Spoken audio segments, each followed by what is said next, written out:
Hello, welcome to another day of Bhagavad Gita Sadhana. And once again, I am flying blind. The monitoring system for YouTube is not working today, so I can't tell what you see. I see a blank screen. You might see something different. And actually, isn't that the way of life? We're never really sure what the other person is perceiving. And one of the things yoga can do is help us to understand others and their viewpoints much more fully. Today, we're still exploring What's Your Path and Chapter 17. We're going to talk again about the idea of tapas or austerity, because some people think of austerity, like I do, because I'm very rajasic, as pushing oneself to the limit, doing really hard things that just everyone can see the fabulous results. For example, when I garden like a fiend and then go to my partner, do you see what I did? But there are different austerities. You do not have to, although Roger, I loved your comment, you don't have to stand on 1 foot for months, although that is considered an austerity.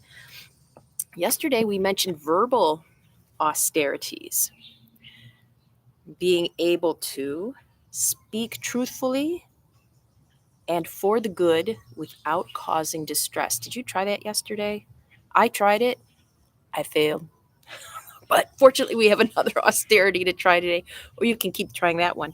Here's another version of austerity from chapter 17 of the Bhagavad Gita, in which Krishna says, serenity of mind, kindness, control of speaking and of self, and purity of attitude are called mental austerities.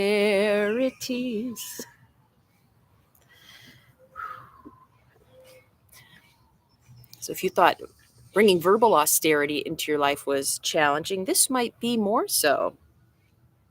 Kindness, not just to yourself, but to others. Control of speaking. So not just how you speak, but if you speak at all. Purity of attitude. Can you be genuine? Do you try to hide your feelings and your motivations? And control of self. That's the little s, self. The ego-bound self. And one of the benefits of this is if we can manage our own mind and make it clear, calm like the clear waters of a lake, then we not only understand ourselves better, but we understand the inner divinity, which is common to all of us, and then we can better understand others' perspectives. Even if we can't really see it, we have a much better idea. So that's a plan for today. Before I get to the mudra, interesting facts from here. The squirrels are running around today, and one has a really short tail. If you see Mr. Pom, you just notice that. And another is up here by the lake, it's extremely humid to the point where it's below 60 degrees Fahrenheit, 17 Celsius, I believe that is. No, a little lower than that. Almost 7 degrees Fahrenheit warmer. So maybe about 4 degrees Celsius warmer because of the humidity. And I'm also mentioning this because of who today's practice is dedicated to. We'll be having a free meditation event by the lake here in Cleveland in June. See the link right below in the summary for details. And that's put on every year by the organizational skills of Denise Morgan, Annapurna Devi, someone who is trying very hard to help not only herself, but all of us cultivate this mental serenity. It is free, and I encourage you to try it out. I'm dedicating this practice to her for all her efforts and to Hank Adams. And if you don't know who Hank Adams is, I encourage you to learn about that being. All right, back to mudra. A mudra that can help us cultivate serenity of mind also triggers the yama, I'm sorry, the niyama from the Yoga Sutras of Patanjali called santosh, which is contentment, where we're just content with whatever's going on, whether it's humid, not humid, whether we see Mr. Pom Pom or don't see Mr. Pom Pom. It's called the mudra of the four faces. The fingertips of the four fingers touch, the thumbs point up, and then I don't know what you can see and what you can't see, I'm guessing. Like we do in life, I'm guessing, right? It can be pretty much anywhere that feels good, and you can have it more away from your body or have the hands in for support. Chaturmukham, four face mudra.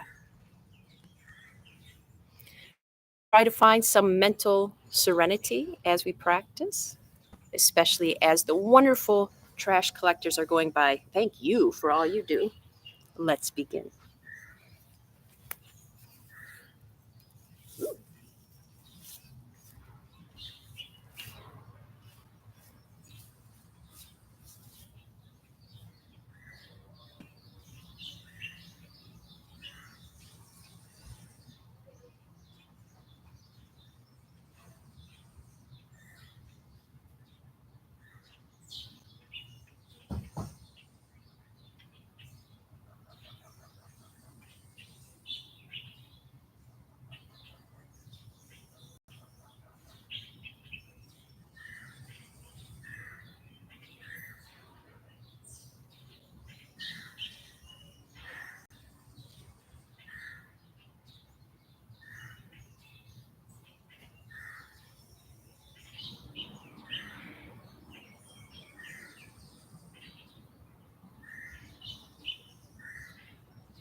Switch.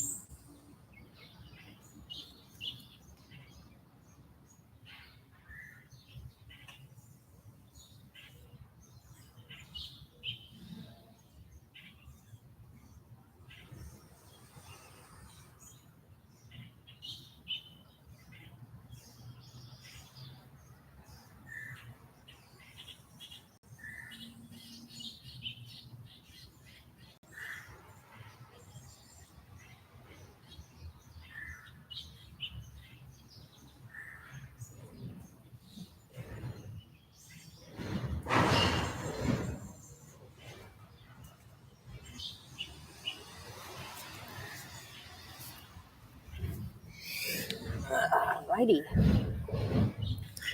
Time for our contemplation.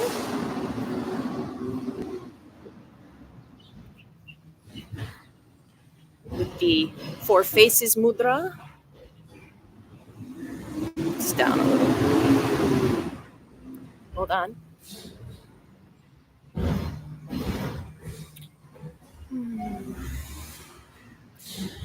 I invite you, before we start the formal meditation, to perhaps bring to mind a situation in which you feel you lose your serenity. It could be an interaction with a person, it could be something in your daily routine. Then mudra for the 5 minutes, and then at the end we'll revisit that. Bring that situation to mind again and note if your sense of calm related to that situation has changed at all from just 5 minutes. So think of something you find challenging, or someone, someplace, and let's start.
welcome back.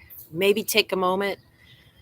That challenging situation, are you feeling any differently about it after these 5 minutes? Sure, have a different take on mine. If you notice me coming out of the meditative practice for a moment because, according to my computer, my camera isn't working, it was shutting down. It'd just been a real fun. Your meditation would have seemed so timeless because it would have been if my computer shut down. So, thanks to the universe for the opportunity to practice this austerity. Thank you to Denise for organizing I Meditate Cleveland, and I hope you all can join me. Thank you to you for being part of this. I hope you have a delightful day, that we get to talk more tomorrow. Until then.